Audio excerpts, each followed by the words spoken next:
This is Tom Aspray with the Viper Report Market Wrap video for the week ending February 21st, and what a week it was. If you watched the action on Friday, it was enough to shake some people up, and I think it likely did. As pointed out on Veta FI, advisorperspectives.com is the website. Has lots of good advisor commentary as well as market data. It was the worst day of 2025. After 3 record highs so far, you can see this, a pretty sharp reversal down, 1.71%. But it's important to remember that, it's only down a little over 2% from the all-time highs. That, I think, is an important concept when people start talking about a new bear market. Of course, there were a number of factors that likely triggered the sell-off. Certainly, if you have been watching the news, the day-by-day barrage on what many felt were bedrocks of their financial markets, as well as life in general, have shooken some confidence, and confidence is really something you can't mess around with in terms of the investing. Just a set of headlines also will show you that, on Friday we got the worst consumer sentiment number, surge, etc., and if you look at the chart, you can see this is what the current chart looks like. It's certainly, it peaked really with COVID. Not a great looking chart. We looked at this uptrend here, and until we break below the low from last year, a new downtrend is not confirmed, but it is looking more likely. You can see what happened here, and coming out of this is 2011 and the debt crisis. It also looked pretty iffy down there, and of course, from the lows of October of 2011 up till 2020, it was a pretty strong stock market. The selling was widespread. See, the Dow was down 2.5, NASDAQ 100 down 2.3, NYSE Composite, that's the broader market. I've added this to the table, down 1.2, S&P 1.7, transports and small caps really got hit hard.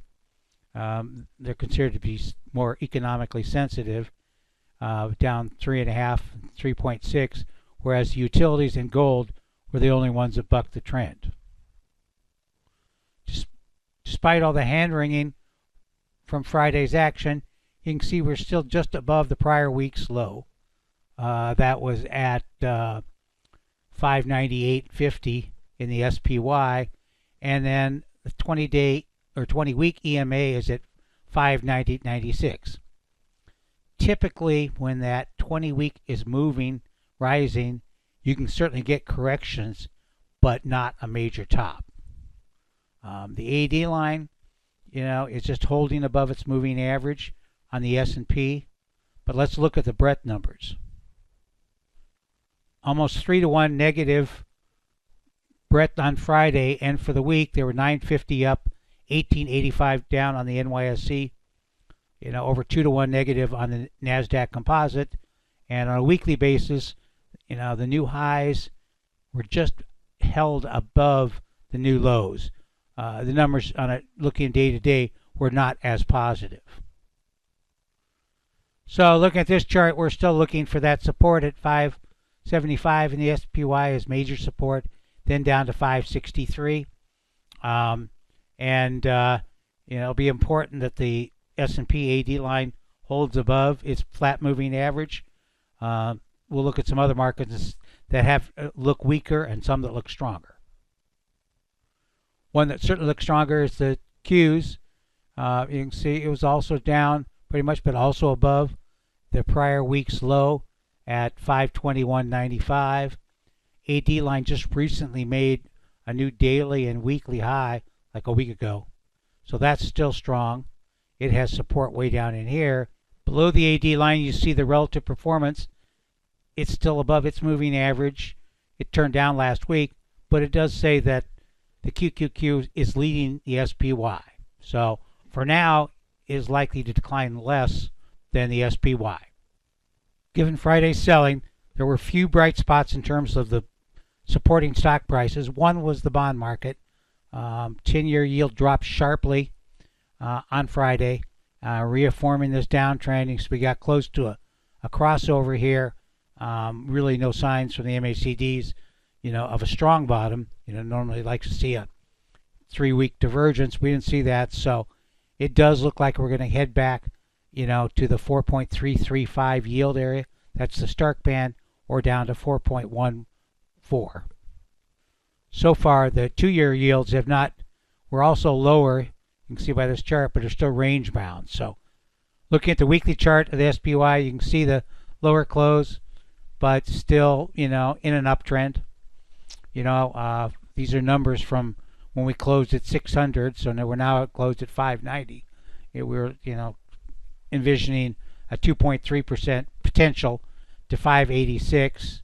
Of course, we're a lot closer than that right now, or 575, or then the 566 area.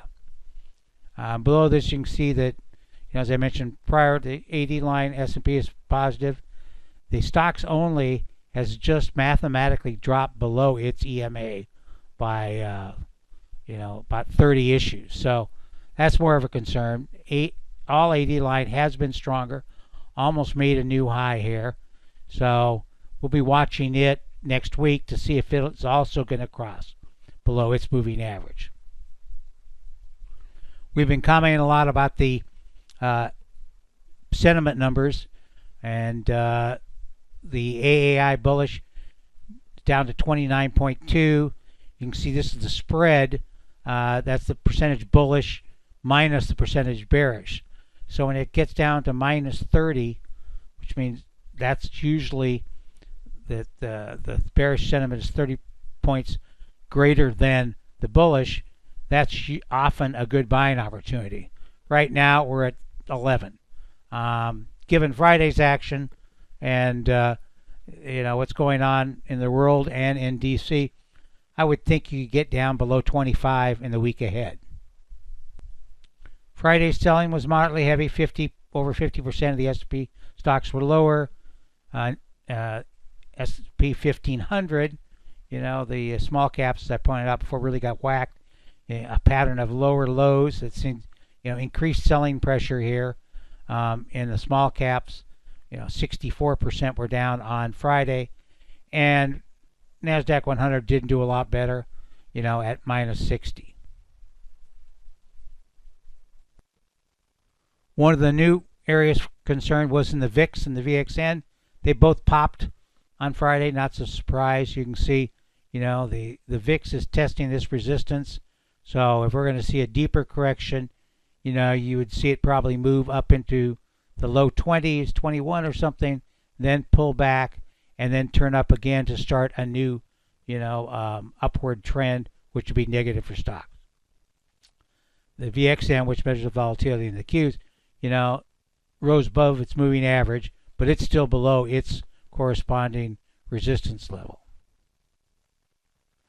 You can see, looking at the daily chart of the QQQs, a pretty big down bar here, but still above the pivot, which is at at 518.60.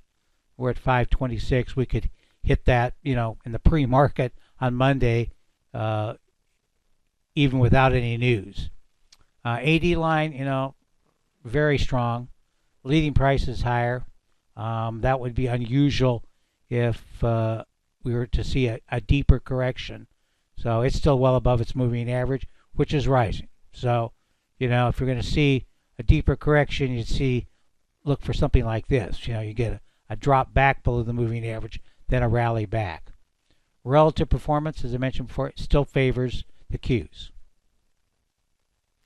The growth value ratio was lower last week and get back to its moving average. So when this is falling, value is slightly outperforming. But the overall trend, major since 23 lows has been growth was leading. It's been much choppier in the past since last summer than it was prior to that. We had a pretty clear uptrend, no problem here, or in 22. Remember that 22 bear market and growth. You can see the ratio gave you a pretty clear indication that you didn't want to be in growth. You did want to be in value. So now it's a little iffier. I mean, to say this is a major top and that value is going to take over, I'd probably like to see it drop under this low here, and we're quite a ways away from that.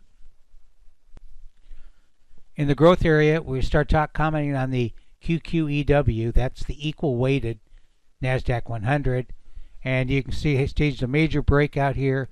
We came into the S1 here, at 532. So, we have a lot stronger support here down around the 130 level. And then, 128, or so. So we actually recommended this on this pullback. So we're down a little bit from where we got in.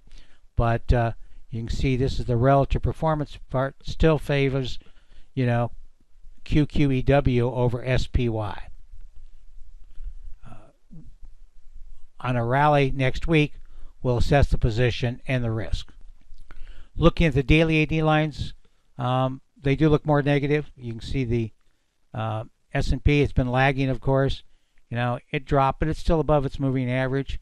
You can see we're getting down into the 50-day moving average is at 598.82, and the 200-day, or the 100-day rather, is 591. And the pivot here is right in between as the Stark band. So, you can lose another 4 or 5 points, early in the week, and then it'll be a matter of what kind of rebound we're going to see. We're going to see a weak rally back to 604 and the 20-day EMA, or we're going to see something more powerful. Volume did pick up, but it was not as heavy as it was in December. You can see, like as it was the case the weekly, the daily stocks only here looks more negative, so it's definitely started a new downtrend. So it's got to work to do before it can turn positive. First by moving back above its moving average and then moving above this peak. So support for the SPY here, if we take that out, then we look for it to decline to this peak that was formed in the latter part of December. The NYSE all had been acting better, but it also closed on a daily basis below its moving average, but above these last two highs. As I mentioned earlier, the high-low analysis really did not confirm the selling last week. Of course, it could at the start of next week. There is sometimes a lag, but you can see that 100 and even though there are more new lows here on the NASDAQ, based on stock chart data, we're still in a downtrend here. So if you see a move above the February peak here, that would be more of a negative sign. You can see the new highs surged above its as a short-term uptrend until last week. So that was not too bad. If you look at the NYSE, pretty much the same picture. No big pickup yet in the new lows, and that will be something we'll have to watch next week. If we see a rally and and the new lows are expanding rather than contracting, that would raise the possibility of a rally failure.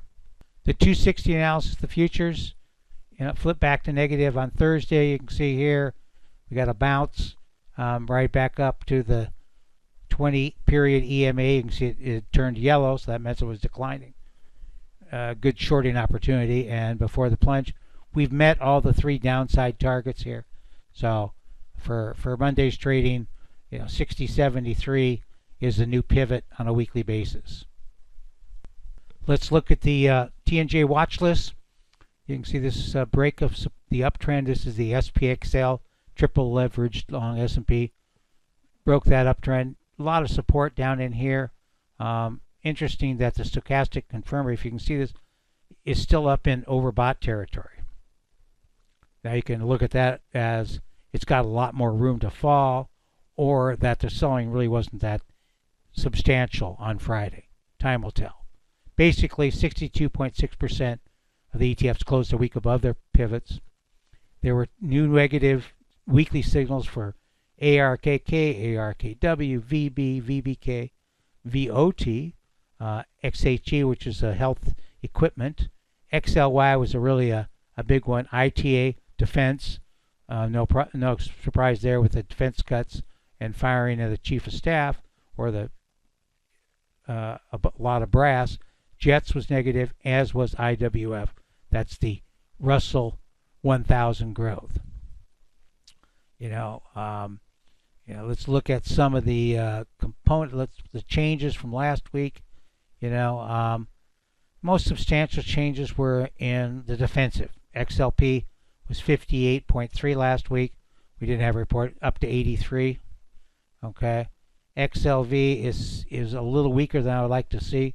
We were buying on this dip down here, and I still think that's the favorite scenario, but corrections, United Healthcare was a big drag. I think it probably contributed 400 points to the Dow's drop, and that's it's probably an 8% or more holding in all the healthcare ETFs. So XLF financials took a hit, but are still positive, 50% in XLK. So that's sort of holding there. Next week, if you're pro growth, you'd like to see this bounce. XLC, still a strong chart, 91.7 and 83.3, showing that XLU and XLRE, really did well. XLP was up 2% and 1.5% from XLU. XLV and XLE were up 1%. And XLY, as I mentioned, was big loser. It, Tesla, etc. And even XLC and XLK, were also lower, 2% lower in the week. There's still a fair amount of green. You can see the XLY and the XIWF weekly, 3-week, and daily DTS signals on the downside. Industrials, 3-day and daily, a bunch are still positive on a weekly basis. Not too many are positive. Healthcare still positive across the board. Utilities positive across the board.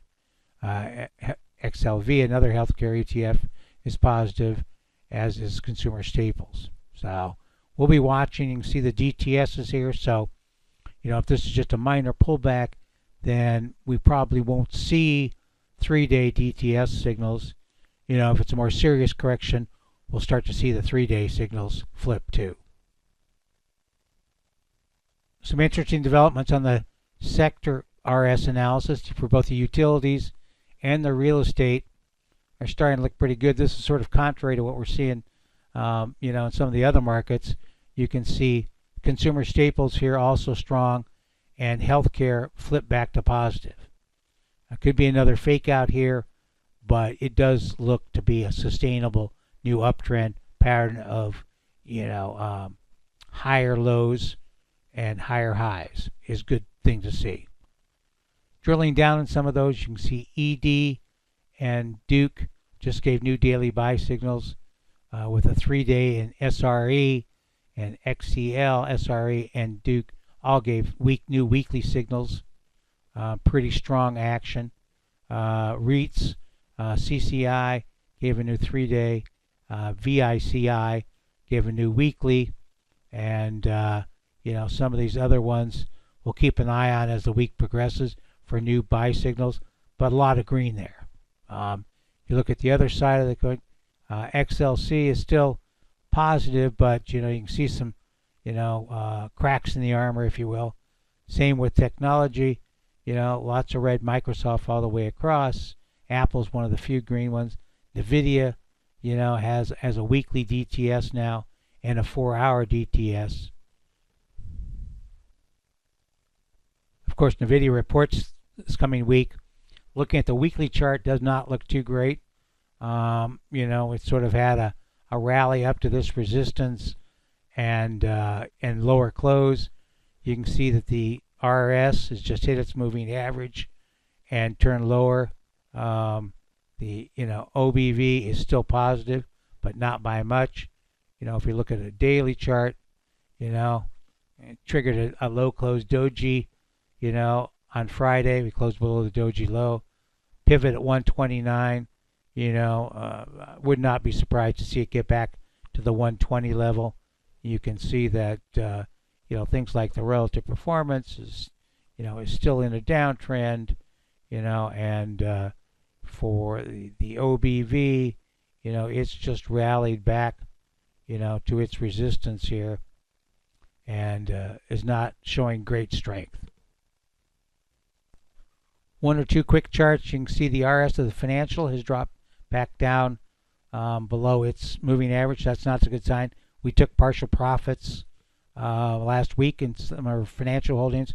Thought I would probably be a chicken, but maybe not. Wasn't a bad idea after all. So if you look at some technology, still positive, and as is communications. We keep posting new material on the Viper Report. Pretty interesting article on the technical secrets of stock market sentiment. Doing a little teaching on that topic, and particularly, for traders, and also, article about, buying the dip, strategies you can use, and of course, if you want to get specific advice for ETFs or stocks, you can sign up there. So thank you for your patience last week. My main advice for this week is avoid the flu. It's the worst I've seen in 10 years. Have a good week in trading. Thank you.